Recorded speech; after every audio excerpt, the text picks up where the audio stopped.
5, 4, 3, 2, Manchester 1, United have 0. reached the promised land. Good morning, everybody. How are you all doing in the United People's TV community, the best community in the world? I don't know why I'm singing that. But look, it's Tuesday, the 21st of March, and things are moving fast with the deadlines around second bids for Manchester United, with James Ducker from The Telegraph confirming that deadline. It's not the end of March. That deadline is tomorrow at 9 p.m. I'm going to run through that breaking news. That's literally come out in the last couple of minutes, just before the show started. So we will run through that. We'll also cover the updates from Kavi Solihull from Sky Sports yesterday, where he said there should be, and get this, in excess of 5 bids going in tomorrow. We know about INEOS. We know about Sheikh Jassim. Where are the other ones coming from? I'll speak about that this morning with you in the comments. I'll speak about Jim Radcliffe's interview that he gave with the Wall Street Journal, confirming that he will not pay a stupid, quote, his words, not mine, a stupid price for Manchester United. We've got updates on Harry Kane. We've got updates on, mate, it seems to be manager sacking central right now, with Sevilla sacking the manager. Yeah, naturally. Spurs are about to sack Conte. Roy Hodgson back at Crystal Palace. Madness. But I'm going to cover it all this morning. It's going to be a seriously stacked show. It always is. And as I say every day, I have no idea how I keep on top of all this news without me doing this show. So it helps me, and I hope it helps you as well. Get your head around it. But good morning, everybody. Who's watching? We've got Gus Bus watching from Tennessee. How you doing, buddy? Man, it must be early doors there for you. Carl watching from New Zealand. Two of my good friends there are now. Big up to Dave, big up to Shani, who are now in. They're not going to be watching this. Of course they're not. But they're out in New Zealand for the next 3 months. Andy Berry, good morning to you. John Neal, I see you there as well. Julie, Bully, I can see you there. Josh, Sigmund, and we've got Alex. We've got the OGs in the house as well. Who's on Facebook? We've got Byron. We've got Salman Ahmed. We've got Trevor Williams. Good morning to all of you. And look who's that joining as a member. Let me quickly give you a shout out there. We've got Ashwin joining as a member. Let me know where you're watching from, Ashwin. I'll try and give you a shout out there. But look, big show coming up. Big week coming up. It's the international break, right? Normally, it's the time where it just kind of goes a little bit mute, a little bit quiet. Not this time for Manchester United, because the full focus is on the takeover of our club. And I've said it, and I've maintained, like, you can give me all the football you want, all the cup finals you want in the world. Nothing is more important this season than the sale of our club. So I'm going to run through all of that. Just before we get started on that, I want to quickly cover this. Isn't that weird? The women's team have been drawn against who in the FA Cup semi-final? Brighton. So both Manchester United's men's and women's team will be playing Brighton in the FA Cup semi-final. I think our game's going to get confirmed for 4:30 on the Sunday, which is the same time as the League Cup final against Newcastle. But let's see what goes on there. Man, that is going to be a hell of a game. I'm looking forward to that. It's going to be tough, but it will be a hell of a game. But yeah, let's go. Let's run through this big old update. And it's, I got this wrong. Hands up here. I got this wrong. I expected it to slow down at this point. I expected it at this stage, because we keep talking about the full due diligence, which it doesn't even feel like it's being done at this stage, because we've got confirmation here from James Ducker, from The Telegraph, that the deadline for submissions of the second bids are 9 p.m. tomorrow. Now, take a second to think about that, right? Because Sheikh Jassim's 9-2 Foundation, they were only in Manchester on Thursday. Jim Ratcliffe and INEOS, they were only in Manchester on Friday. So they've been given less than a week by the Rain Group to submit these second bids. Now, that's good news as far as I'm concerned. It goes to show a few things. But the main thing that it shows is a massive willingness and a desire from the Rain Group, and therefore the Glazers. Look, the Rain Group are representing the Glazers. We know full well what the Glazers have done. What the Glazers have done this whole time is drag their feet. That's how they operate, because they're crap businessmen. But the Rain Group, they set that firm deadline for the first bids, and that was adhered to. And look, and you're saying down there, look, you expected these bids to be in by Friday. We all did. I think it was on the 19th of March we covered it. We expected bids within the next 10 days. That's been brought forward by like a week. And it's good news as far as I'm concerned, because as I said, it shows a real willingness and a desire by the Rain Group, therefore the Glazers, to get to a conclusion sooner rather than later, to drag this out. And I've said this a lot. I think the price of Manchester United now as an asset, as a brand, whatever you want to call it, as a football club, is what we call it. The value of Manchester United will not get any higher than it is now. It's only going to depreciate because of the amount of debt that's on the club that we can't spend, the artificial high created by this whole sale process. Now is the time to sell. And I imagine that's why the Rain Group are pushing these deadlines a little bit earlier than I think anybody expected, right? And this is, as I said, this is good news. So tomorrow is set to be a big old day. Tomorrow we are probably going to get confirmation as to who these bidders are, because obviously we know about INEOS. We know about Sheikh Jassim. Who are the other three? I'm going to run through some potential options. Not potential options, but who I think it is. Partib. Wow. Partib, you joined in yesterday and you gifted 10 memberships. And no, 20 memberships yesterday. And you've gifted 10 today. Gongshi getting a little... It's not even a spank, is it? It's like a tap. It's a tap. We'll keep it as a tap. I can't wait for the next level United People's TV to come. Well, I don't have that, but I can bring it all to you on screen, and the engagement levels are going to go through the roof when I get to that stage. Trust me. I know it's engaging. I love it so far, but trust me, when this next version of United People's TV comes out, you're all going to love it even more. I think so, anyway. I'm a little bit biased. I'll be completely honest, but I think so. Who's down there in the comments? Let's read a few of your comments out. Andreas saying the gong needs to be louder. No, it doesn't. It's just there. It's a symbolic gong. It's a symbolic gong. But Gongshi always comes out once or twice a day. Let me run through the two main articles from Sky Sports and Cave Solihull, and also James Ducker, Tom Morgan from The Telegraph, covering this whole situation, because this story came out yesterday. In fact, if I explain what happened in the order of when it happened, Cave Solihull said probably like yesterday afternoon, about 2-ish, that the next Qatari bid was going to be coming by Wednesday. And that took us all by surprise. We were like, Wednesday? It's kind of a surprise. We were, as I said, we were expecting it to be a little bit more towards the end of March rather than the 22nd, which is tomorrow. And now we've got this. He's reporting that Manchester United are going to receive more than 5 bids for the club on Wednesday.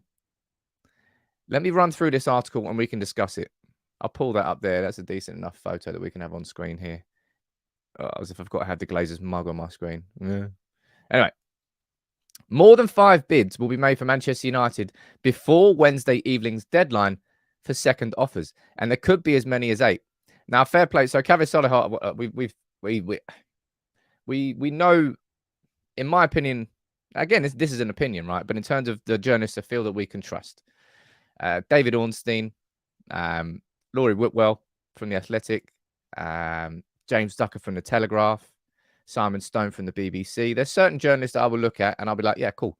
Cave Solihull, I've always got question marks around. But a bit like I had question marks around Mike Keegan from the Daily Mail, but he led with this whole Qatar full takeover story and he was first to it. Obviously, he's got his sources in the right places with this situation. Cave Solihull was first yesterday in saying that deadline is going to be Wednesday evening. And now we've got confirmation from James Ducker that is the case. So fair play to him. Let's run through this article together before I head down to the comments. The Glazer family will definitely sell the club, he says, but only for the right price. If they're asking, we know that 6 billion, they're not going to get that. Based on the level of first round bids, there are no favourites at the moment, although one could emerge after Wednesday's deadline. It should not be discounted that the Glazers will keep control of United by agreeing that minority deal. Now, we know that, right? That's a fear that we all have. And that's a fear that will not go away until we reach the point where the period of exclusivity is opened up and there's no minority investment opportunities there. So if after Wednesday, it gets to the point where Jim Ratcliffe or Sheikh Jassim's bids are given a period of exclusivity and there's no minority option alongside it, we know full well at that point, the Glazers are looking to sell 100% of the club. And that's a big stage. So that might be coming sooner rather than later. Green Ball, you sent a super chat. Let me read this out for you. He said, I think we should look for an understudy to Casemiro, like Palacios from Leverkusen or Ugarte from Sporting. Ugarte, I'm not just saying this because I watched him the other day against Arsenal, but I've watched him a couple of times. He looks pretty decent. We're definitely going to be looking at that in terms of got some seriously cool scouting reports, some new transfer style videos that will be coming out on United People's TV. Let me read a few of your comments out down here. In fact, if I miss some more. Oh, wow. Look at that, man. Isaacson, dude. Thank you so much.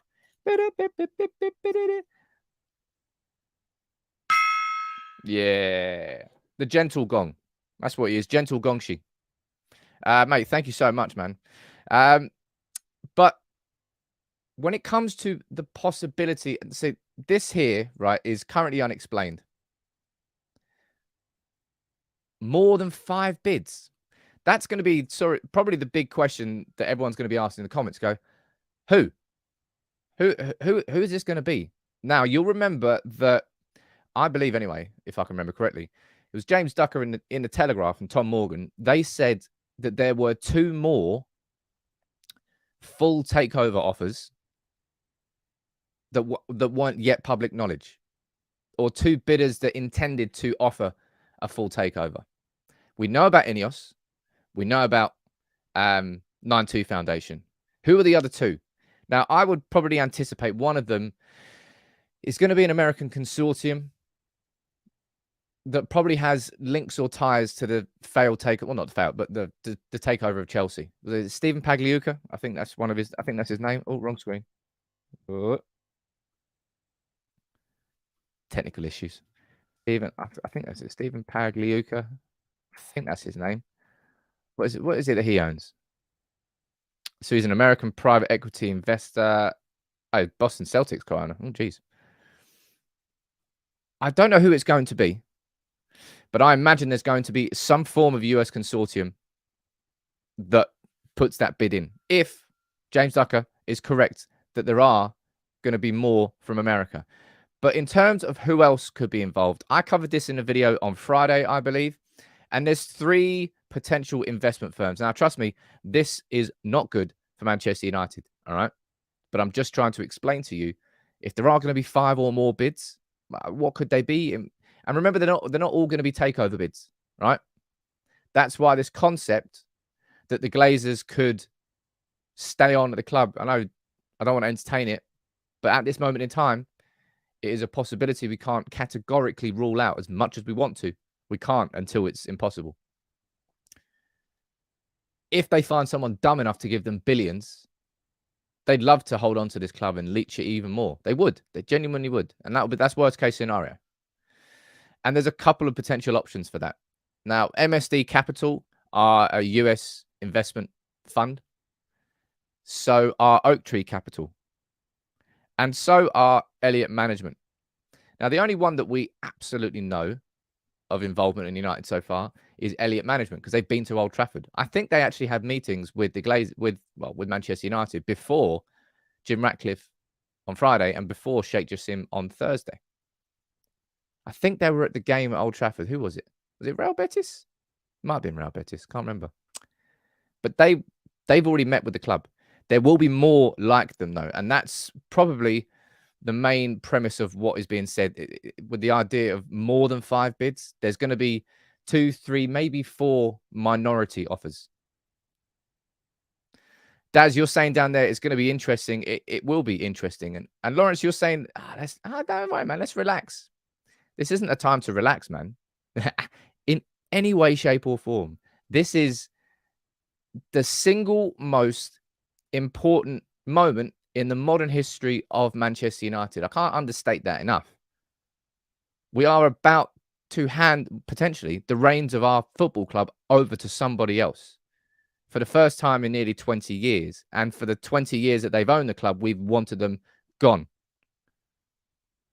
So no, it's not a time to relax, man. It's a complete and utter opposite of that. It's a time to scrutinize. It's a time to really be passionate about what you're talking about, because we want to make sure that whatever happens next, Manchester United fall into the right hands. And the worst case scenario there is, of course, the Glazers somehow maintaining some sort of control. Ashwin, thank you very much, dude. You gifted, look at that. You joined as a member and then gifted 5 memberships. Now, that is the greatest compliment anybody can give.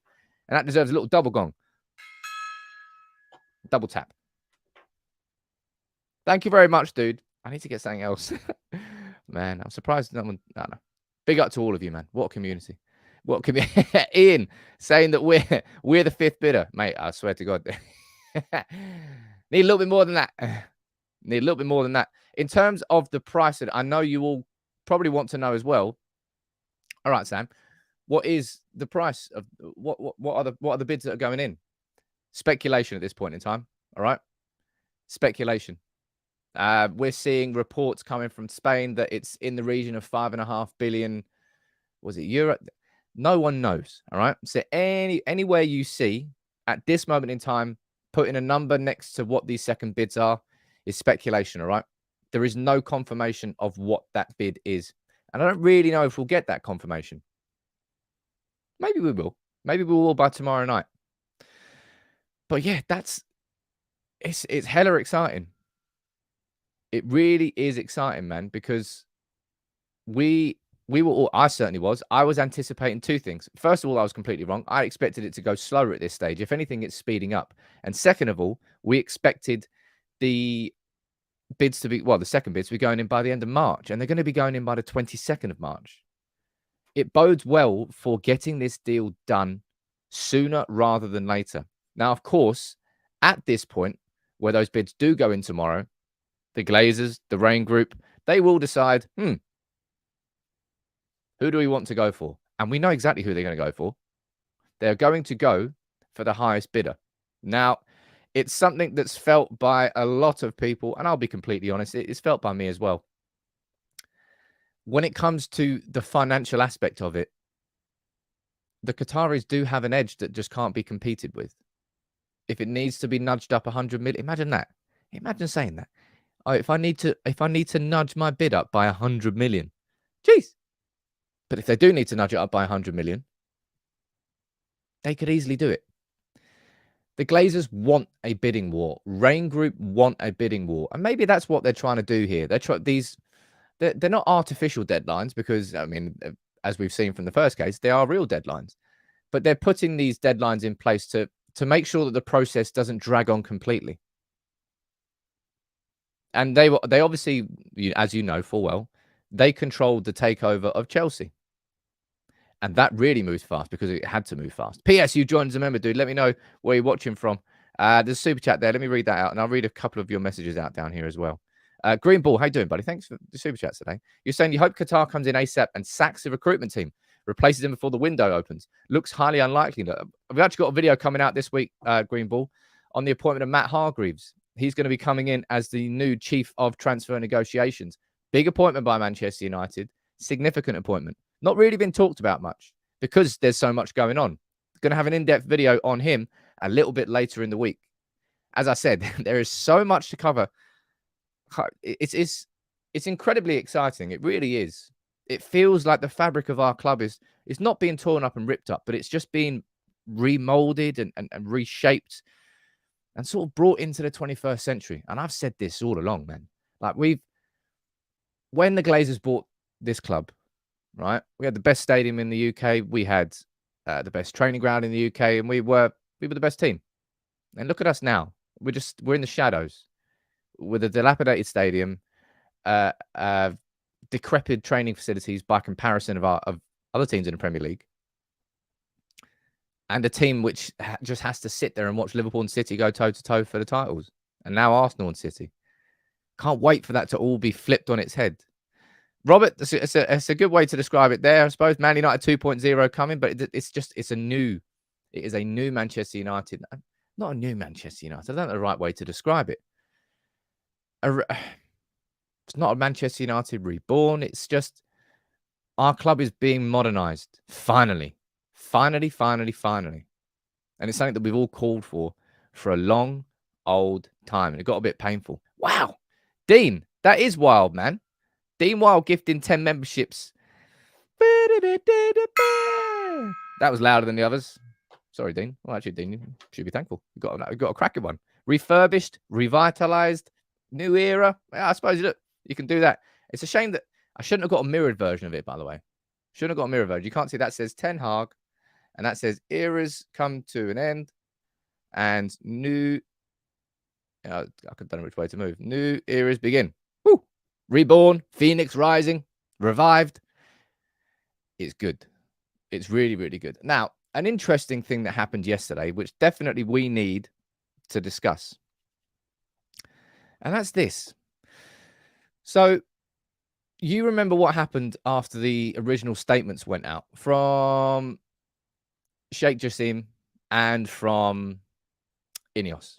And in Sheikh Jassim's, he was talking about bringing the glory days back to Manchester United, all the investment that's going to go in the community, in the club, in the infrastructure, lots and lots and lots.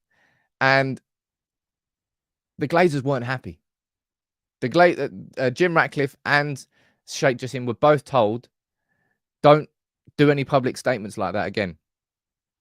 And here we've got Sir Jim Ratcliffe giving an interview yesterday with the Wall Street Journal. And I think that's quite a curious thing to take into account.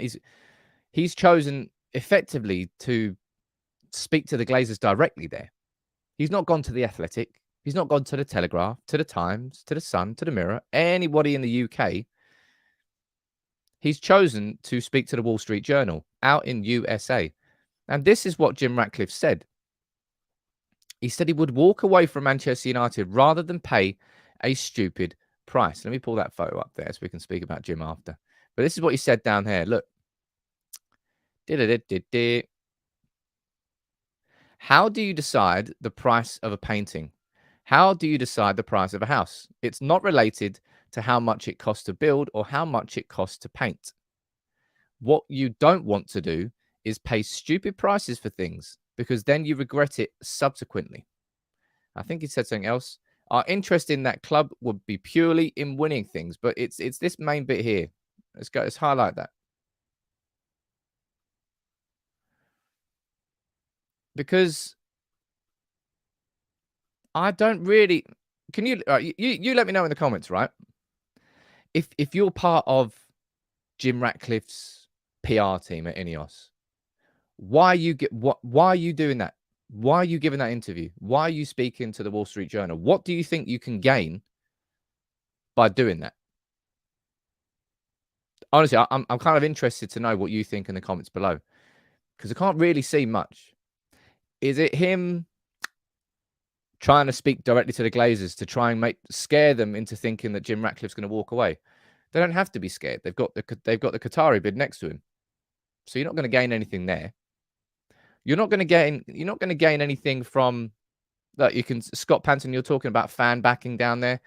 You're not going to be gaining any fans by saying that you won't pay a stupid price for it. What fans are going to go on the side of Jim Ratcliffe because of that? It's I don't really get that. And you're saying it's all about optics. Jim Ratcliffe knows his bid isn't the strongest, so he's playing the media talk. Yeah, I know that, but I don't see how this particular version of it is helping him. And look, if you look at the public nature of Jim Ratcliffe walking in, the photos that all came out, him walking on the forecourt of Old Trafford, he knows he's going to get his picture taken with Old Trafford in the background. It helps. I understood the logic of that one. I don't really understand the logic of this one. And I can see quite a few down there in the comments, and I can't help but kind of think it as well. It does sound, I'll be honest, and that again, this is just, let me just pull that full screen. This is, of course, an interpretation of these words, but it does feel a little bit defeatist. It does sound a little bit defeatist from Jim Ratcliffe. We already know, everybody knows that Jim Ratcliffe, that I reckon that the Sheikh Jassim and the Qatari bid too, no one's going to just pay what the Glazers want for the sake of it. We don't care about these billions. Have what you want. But to come out and say it in an interview, I don't particularly see the benefit of that for the INEOS bid. And it's a weird one. Look, because Sheikh Jassim is taking a non-public stance on this, Like, he's not there in Manchester jumping off a private jet, waving Man United scarves outside Old Trafford. He won't do that. He sent very much the two bids themselves. They're formulated very differently. The people who came with the 9-2 Foundation, was a Shabazz, the new president. Is it Fedi Bakos? I think it is as well. From Bank of America, the head of global big banking figures. They were the people who went there to represent the 9-2 Foundation. They were the money men. And the president, like, they were there to make sure that deal that they looked at, all the numbers, that everything was in place. Whereas the people that came with Jim Ratcliffe were the two co-owners of INEOS, Dave Brailsford.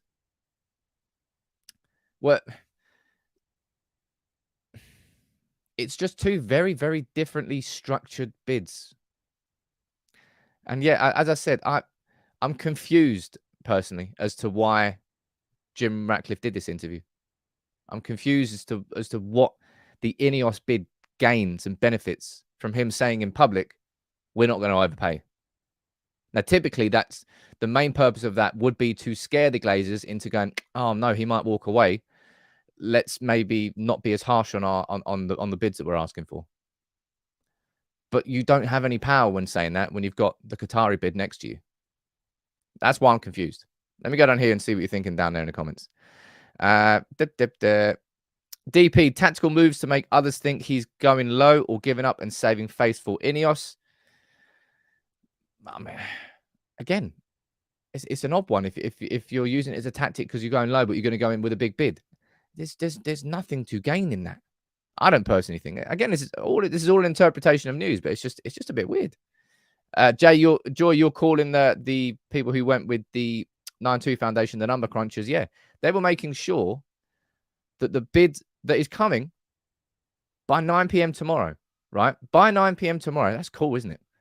By 9 p.m. tomorrow, we should have. I don't again, personal thing. This is nothing to do with In the Know. I don't expect there to be another statement from the 9-2 Foundation or INEOS. I don't think there'll be another statement saying, okay, we've put in our second formal bid. Great. I don't think that will happen. The thing I'm most looking forward to, and with nervous trepidation, is what happens after these second bids, because we don't know whether it's going to go to the potential options, right? You could go to a third round of bidding, just a straight up full third round of bidding, saying, okay, all your bids are in. Well, we want more. So we're going to open it to a third round of bidding. And I personally think that's unlikely, unless they narrow down the field. And then you get into conversations around exclusivity.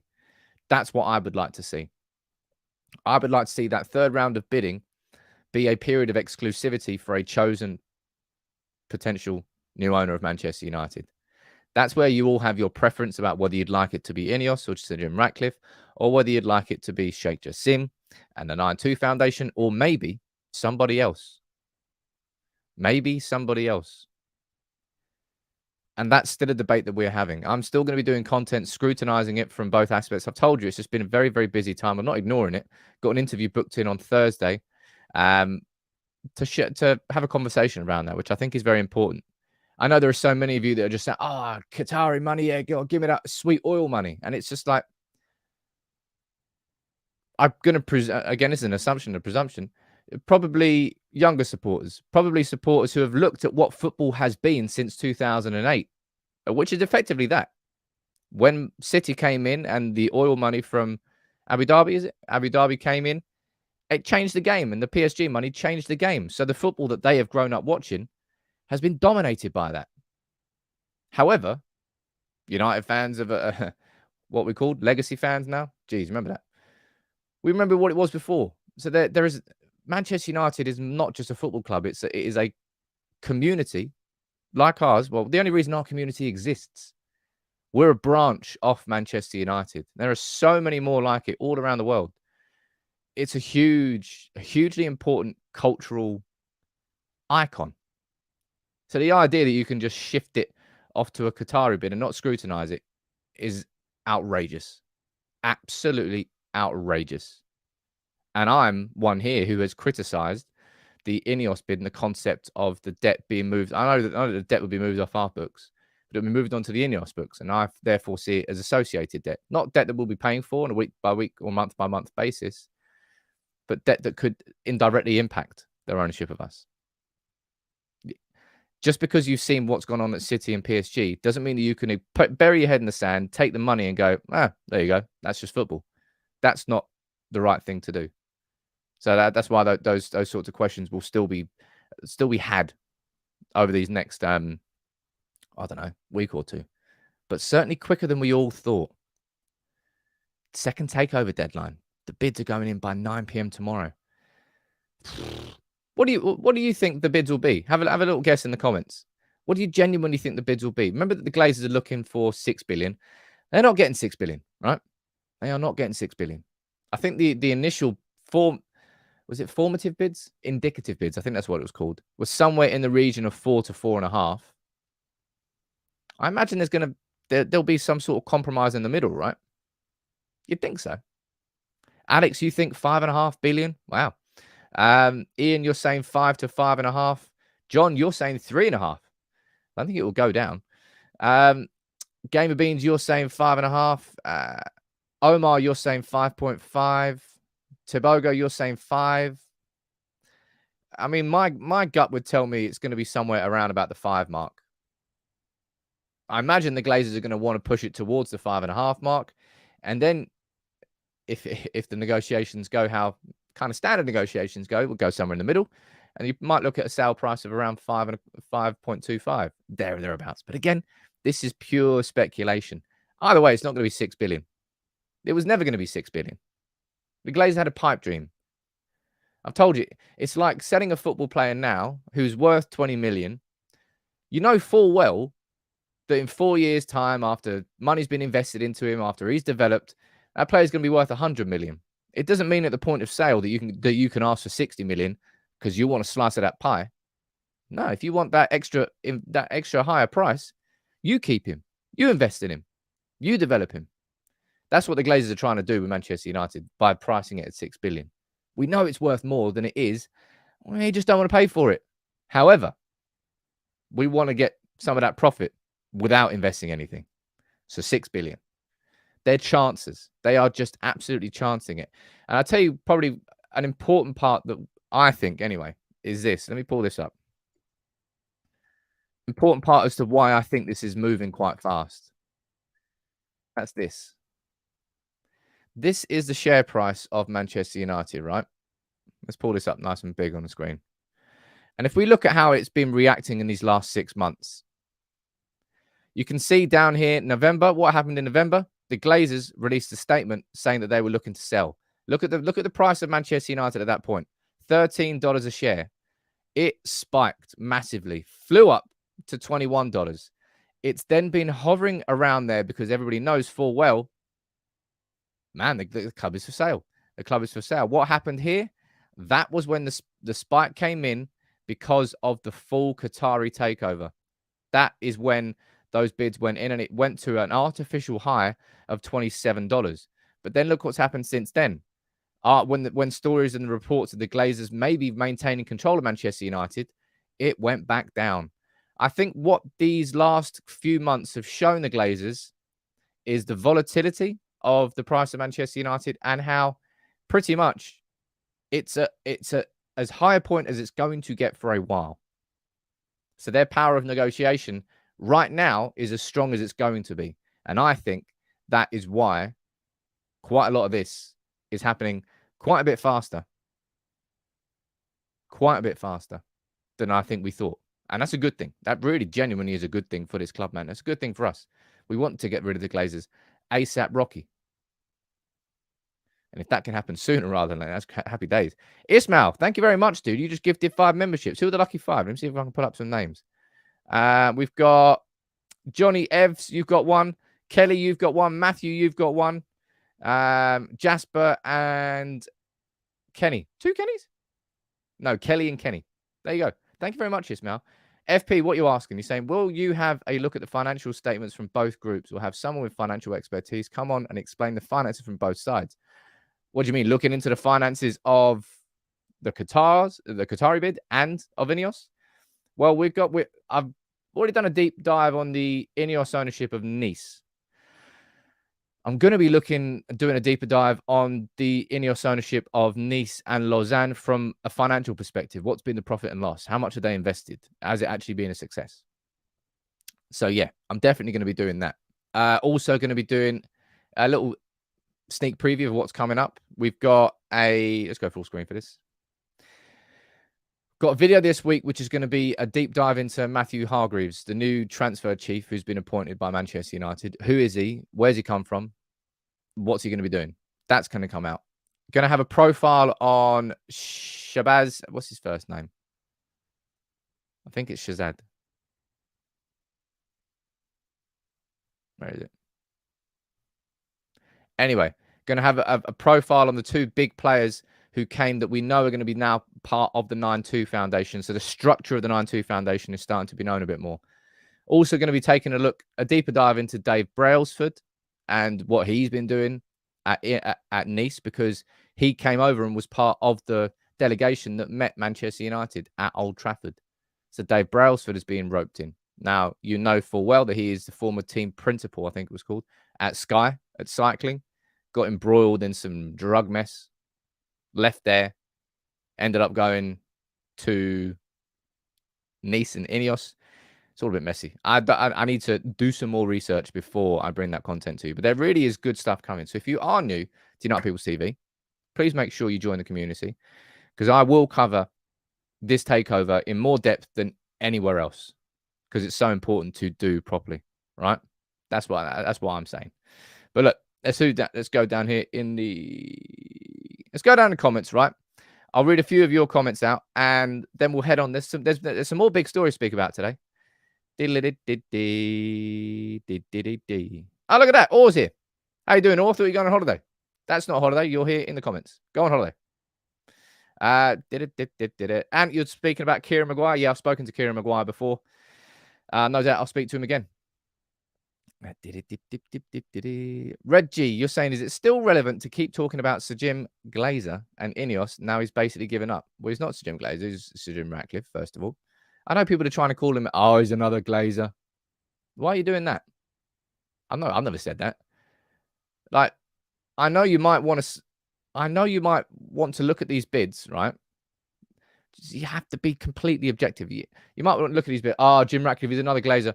Jim Radcliffe was a lad. He was born 10 miles from Old Trafford, and he went on to become Britain's richest man. I think he knows a thing or two about business. I think he knows a thing or two about success. All right. That's the truth. He clearly is a very successful businessman. In fact, he's the richest British businessman. So he knows what he's doing. However, there are questions that can and should be asked about INEOS's ownership of Nice, about INEOS's ownership of Lausanne, and the successes and failures of both of those. Right? Absolutely. But you can't just dismiss him entirely because you're looking at Qatar and you don't want to speak about anything else, which is what quite a few people are doing. That's not right. It's not how you do things. What are you saying down in the comments then? Peter, you think that he put that statement out because he can't compete with Qatar? Yeah, I'll be completely honest. I don't, as I said there, I don't really see how the INEOS bid benefits from that. I might do my lunchtime video on that today. I was going to do it on sort of a manifesto takeover, a new owner manifesto. What I would say the 6-7 most important points that they have to be not held to, but the sort of things that we need to see from our new owners. But I'll run through that. Maybe I'll suit it a little bit later in the week. But that is the full coverage of all the takeover updates. Lots of them. There'll be more tomorrow because that deadline for the second bids is tomorrow at 9 p.m. Whew. Tomorrow morning show could be even bigger. That's all I'll say. Now, yesterday afternoon, what was it, about 20 to 3, I said this on Twitter. I saw that Frankie de Jong had pulled out of international duty with the Netherlands squad. And I was like, can Marcus Rashford not go and have the same MRI scan that de Jong did? I was like, if anybody needs a rest, it's Marcus Rashford. Then 20 minutes later, we get confirmation that Rashford has withdrawn from the England squad. And it's genuinely the best news we could have asked for. Absolutely, if you were looking at one player that we wanted to have rest, that is Marcus Rashford. The last I don't know how long, 4 or 5 games, I would say Rashford has been playing. He's been there. He's been scoring goals, but he's just lost a little bit. He needs that 2 week. Just get in a hot bath, man. Sit there, rest and recover. Massages, slow walks, jogs. Get some energy back into those legs because he's lost a little tiny bit of his explosive edge. I would love to see if Bruno can have the same. And I said this on Twitter yesterday as well. Doesn't this feel like peak Fergie? Fergie was the king of that. I think Haaland's done it as well. He's pulled out of Norway international duty with like a groin injury. Okay. He got such a groin injury from scoring 8 goals in the last 2 games. No. He's just prioritising City and what they're doing this season, which is what he should be doing. After the World Cup, sod off, man. International football can get in the bin this season. You've already ruined this season. Don't try and ruin it at this point as well. And Gareth Southgate, after what you did with Rashford, you don't even deserve to have him in your squad, mate. Brought him on for what? Like 5 minutes? Get out. Anyway, Rashford resting. I like it. I was kind of hoping that Bruno would rest as well, but that guy does not rest at all. Bruno must just like run in his sleep. Somehow, he does a 5K when he's dreaming. No idea how. He probably just sleeps standing up on like in a harness on a treadmill, just so he's running while he's sleeping. The dude is a complete Terminator. He really, really is. I think I might have missed a super chat up here, so I'm scrolling back up. I apologize if I missed it. Let me go up here. Honestly, if you could see how many comments I'm scrolling through here, this always puts a smile on my face. I love the engagement of this channel. What a community. Really is the best. There was one a long time ago. Will, you're saying up here, can I get a gong ring? It's early in Tennessee. Seeing as you're what, you know, if it's early, I'll do a little gentle, just a little tiny. The Gong Whisper, we call that. The Gong Whisperer? That sounds like a crap film. But yeah, Alex, you're saying, hasn't Bruno played more minutes than any other player? And yeah, he's played more minutes than any other player, including all goalkeepers. It's a mind-boggling stat. It really, really is. Now, I've spoken previously about my concerns of a move for Harry Kane this summer. I said we can't afford to be chasing a player that isn't going to leave. And we're seeing this story coming out from Gary Jacob and Paul Hurst, both from the Times, saying this. Tottenham will only consider selling Harry Kane for £100 million upfront cash monies. That there ends any interest in Harry Kane. Kaput. Because Manchester United will not have that much cash. Well, we probably would. But up front, that's not how transfers go these days. It's just not. It's player amortization. I don't have to bore you by describing what that is. It's just spreading the cost of a player over X amount of years on a contract. Done. That's how transfers operate these days. There is no way are Manchester United paying completely upfront for Harry Kane. That's just not going to happen. And if that is the case, that would be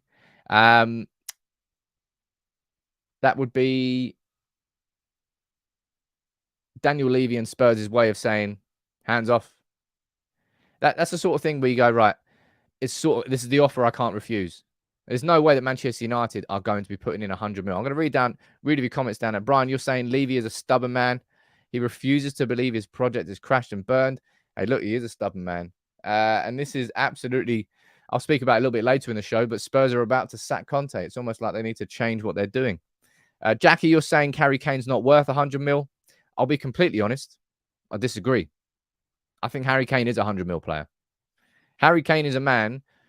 If he came to Manchester United, he would not be a bad signing. We would score so many more goals with Harry Kane in our team, and we could probably push for a Premier League challenge. We absolutely should be if we sign Harry Kane. I just don't think it's worth. We can't get embroiled in another De Jong situation, and there's so many red flags around this Spurs one with Kane. That's why I would avoid it. Genuinely, though, I think you might disagree, but in the grand scheme of how much players are worth these days, Harry Kane is somebody who can come and transform Manchester United into Premier League challengers and therefore is worth 100 mil. JDM, you're saying it seems like Daniel Levy's screws are not right asking for this ridiculous price. Or JDM, he's just putting everybody off signing him, which is pretty much what he's doing. Spurs want to hold on to Harry Kane. They want him to end his career there. And if Poch goes back as well, which is looking very likely, I said this before, it's another red flag as to why I think United shouldn't go anywhere near Kane. There is a chance that Harry Kane signs that new deal before the end of the season if Poch comes back in as well. And then Harry Kane isn't a conversation that we have this summer. Don't rule that one out, because that definitely could happen. There's another couple of important transfer updates here that we can talk about. This one, actually, let me quickly speak about this, because I saw this yesterday on Twitter, and I think this is a really good thing to see, man. Donnie Van Der Beek posting an update on his rehabilitation 2 months. Got that on. Let me just turn off this crap. Anyway, Donnie Van Der Beek, 2 months after he had surgery on, well, we know how bad that injury was. You can see how restricted his movement is, man. How limited that movement and that range of that depth. He doesn't have that depth yet. It's the early stages for Donnie Van Der Beek, but for him, man, he's had a rough time, isn't he? Last few years. He's only got a 5 kilo plate in his hand as well. Anybody who's done rehab, and I've done my fair share of rehab. Rehab is hard. Physically hard. It's painful because you're pushing your body. You're getting your body back to where it was before. But mentally, it's tough. It's quite exhausting having to build yourself back up to where you were before. And he's had to do his fair share of it. Fair play to him, man. I hope he gets back. I personally think that Donnie Van Der Beek is being sold in the summer. I think that there have been enough opportunities afforded to him, but nobody would wish that injury on anybody. And I hope that he, for his own career, nails this rehab, maybe makes an appearance for the end of the season, and then goes off and maybe goes back to Ajax, something like that. Goes back and has a great career elsewhere, because I don't particularly think that he is going to succeed at Manchester United. My personal opinion. Going back there, a couple of you are speaking about Harry Kane. Lawrence, you're saying 100 mil for Harry Kane is outrageous. Genuinely don't think it is. Guti saying Kane is a Spurs legend. It might be better for him to retire there. Well, if he signs this contract, he will retire there. He really will.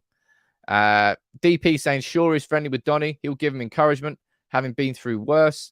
I mean, it kind of goes down to interpretation, right? A lot of people will say that a clean bone break is a far better and easier rehab than an ACL. Like an ACL, a proper ACL injury is going to knock you out for a year.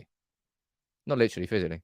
But getting that surgery done to build it, because your ACL, if it tears, it will never repair itself unless you have surgery. That's the whole idea.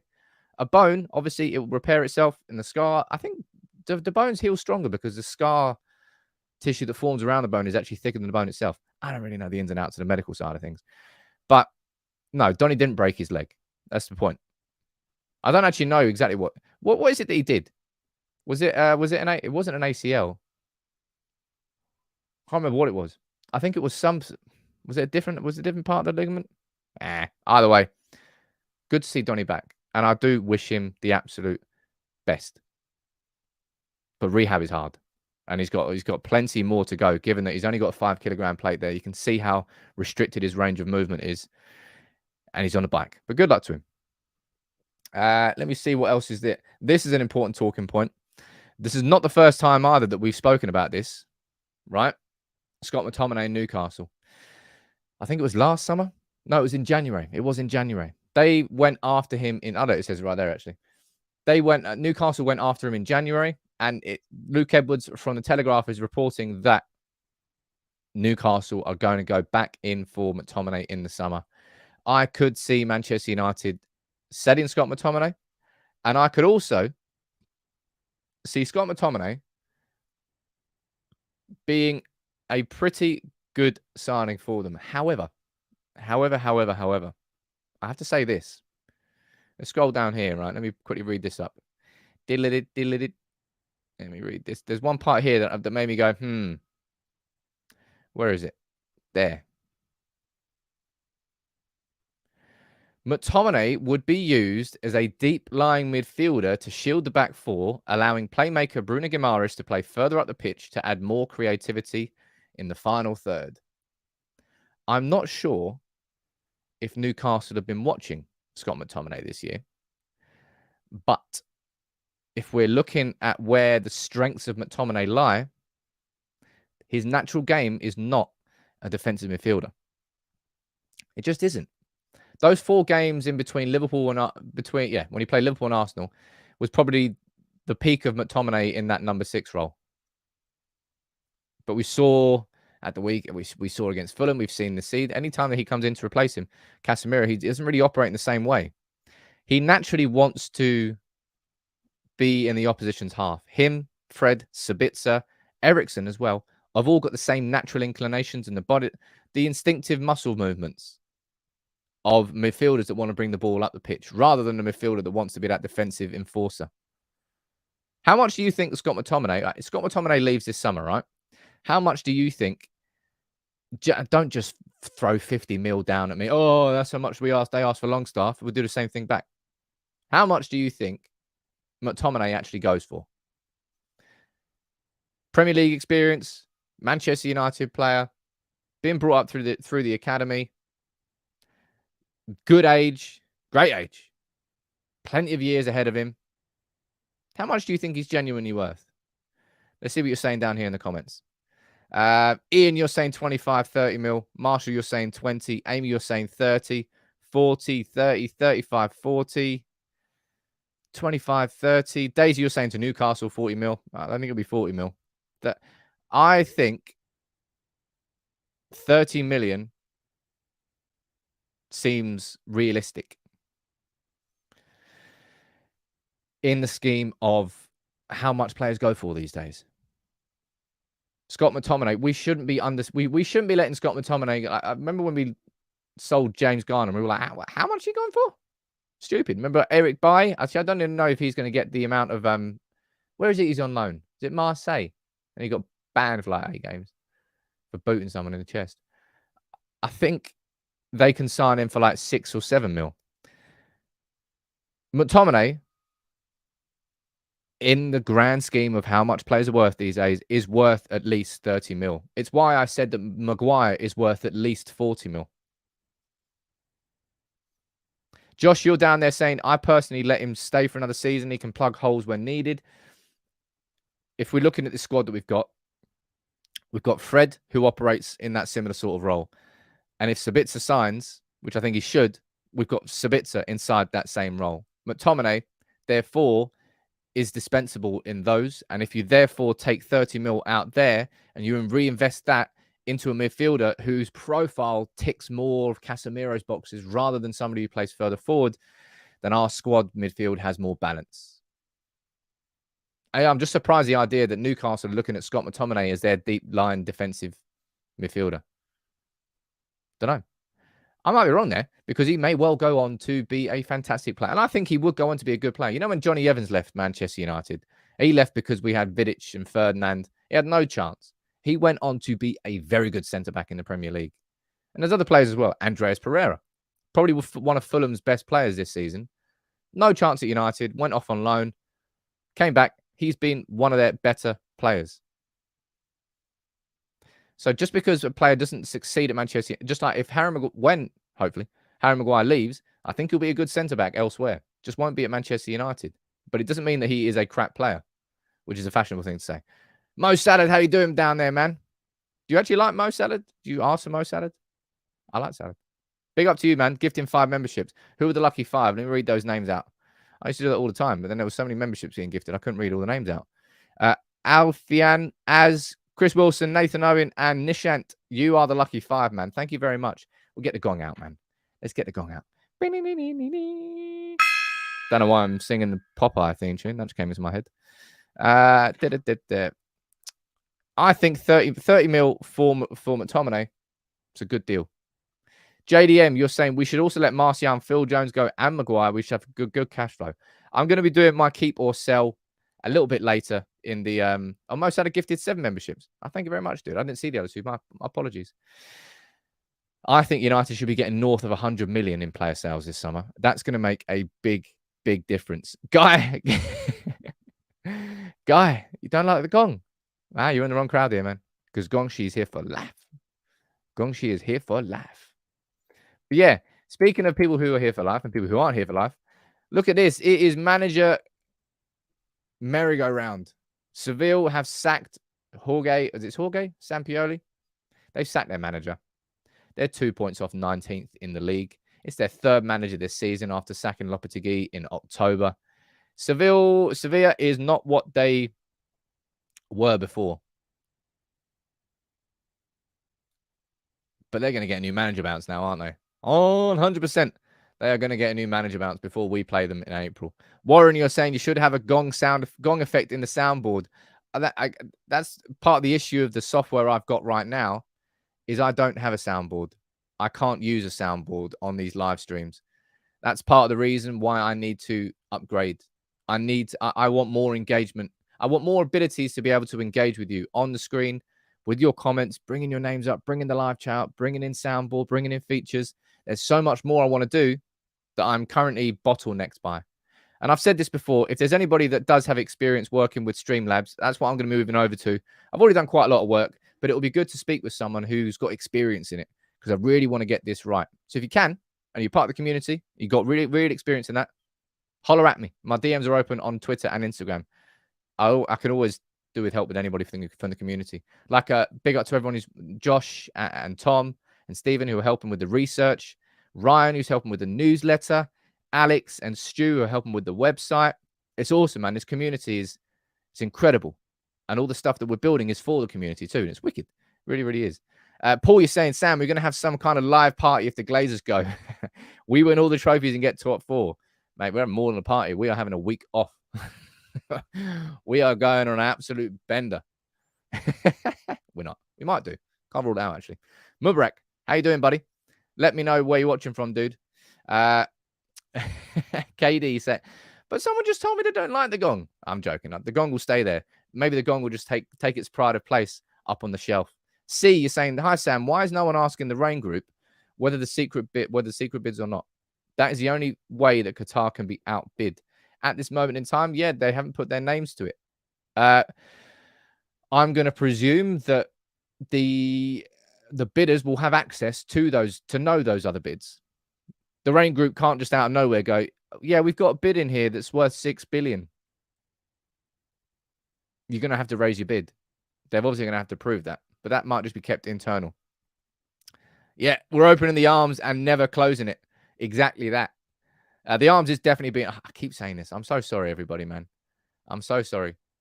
The arms is coming back. I promise the arms is coming back. It's just keep getting delayed.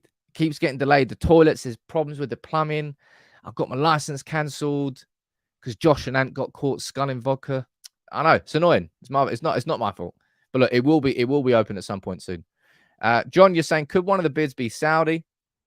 It could be. I was surprised that the Saudi bid never came in. So it wouldn't surprise me, but it would be very much out of nowhere. Madhouse saying that's not a gong, it's a symbol. Yeah, it's a symbol. That's it. But symbol she doesn't have the same ring to it as gongshi. So it is gongshi, all right? It's sticking as gongshi. Reggie, you're asking, what do you think of Van der Sar as a potential new CEO? Well, of course, you know my feelings on Van der Sar. Well, you look at what's going on at Ajax this season. They sacked Schroeder. Jerry Hamstra, the technical director, I think has just been sacked as well. So everybody, like Overmars has left, Ten Hag has left, Schroeder has left, Hamstra has left. So not only have Overmars and Ten Hag left, the replacements for Overmars and Ten Hag have also both left. I think Heitinga is their manager now. I don't know who's going to come in as their new technical director, but I don't particularly think that Van der Sar is going to leave. Van der Sar won't leave Ajax until Ajax are in a really good condition. He'll want to leave it in a position where he goes, I'm confident now that Ajax can move forward and upwards without me. I don't think he'll leave them in the lurch. Alex is saying, can you do a loan watch vid? I will be doing that. I haven't been able to do that just yet. I promise. It's all on the list. I promise it's all on the list. Woo! What a busy show. I'm going to wrap up now. I thank you very much to everybody, to every single person. I can't remember names. Sorry, everybody who gifted memberships. You're all amazing. The community really genuinely is the best out there. If you're a new member, by the way, go to the community tab on YouTube and click. Yeah, go to the youtube.com/United People's TV. Click the community tab. You'll see the link there to the private members only chat on Telegram. Make sure you join. If you haven't already, enter the draw for the PS5. We've got how long? We've got just under 10 days left before that draw is done. And then next month's giveaway is going to be even bigger. It's a PS5 this month. Next month, it's going to be bigger. So big up to all of you. I'll see you here tomorrow morning. Look, these bids are going to be going in by tomorrow. I imagine tomorrow's show is going to be busy. I imagine Thursday's show is going to be busy. But I'll be here at lunchtime with another video, as I always am. Take it easy, everyone.